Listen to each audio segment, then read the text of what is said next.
We begin this problem finding the Maclaurin series for the function x e to the 2x power by recollecting from our memory the series for e to the x.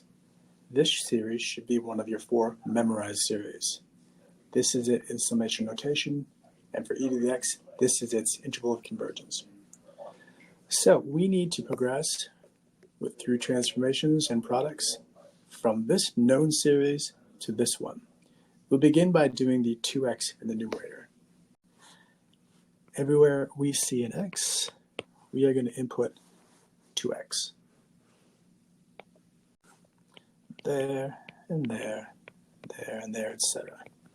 Now let's simplify that, or maybe we'll leave it.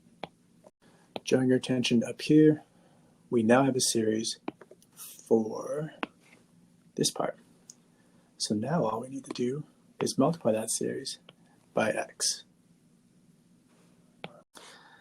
E to the 2x is this series, and when we multiply it by x, x will be distributed to every term. So x multiplied by this series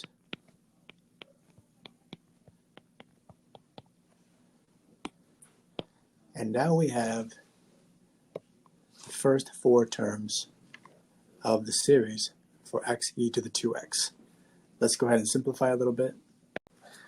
X plus 2x squared. Here we have 4x squared times x, so 4x cubed over 2, which simplifies. This is 8 over 6, which simplifies the 4 thirds. X to the 3rd times x, x to the 4th.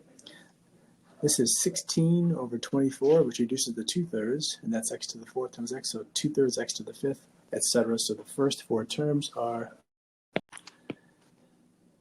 right there. What about this series in summation notation? So we just need to express this infinite series with summation notation. That shouldn't be too hard. It's not alternating. The x just goes up by a power of 1 each time.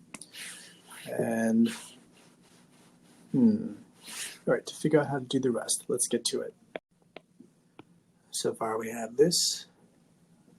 For the fractions, I'm going to bounce back to the factored form, where we can see a pattern that's related to the end value a lot more readily than we see any pattern here. You see, this is x times 1, this is x squared times 2, this is x squared times x, or x cubed times 2 squared over 2 factorial. This one is x to the 4th times 2 to the 3rd over 3 factorial. This will be 2 to the 4th over 4 factorial. You can see the nice pattern forming there. All right, now we're ready to make our expression. There's always a factor of 2 in there, 2 to the 3rd, 2 to the 2nd, 2 to the 1st, 2 to the 0, so we'll have a factor of 2. But when n was equal to 1, we need 2 to be raised to the 0 power, and then x to the 1 over 1 factorial.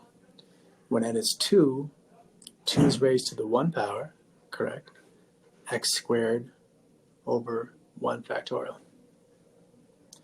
When n is 3, we have 2 raised to the 2nd power, check, x to the 3rd over 2 factorial. All right, this works. And some people may have started with the lower index being 0, so if that goes down by 1, every expression with n has to go up by 1. In other words, you might have written an equivalent expression like the following. Again, n went down by 1, so all these expressions go up by 1. Both of those are fine. All right, that concludes number 5.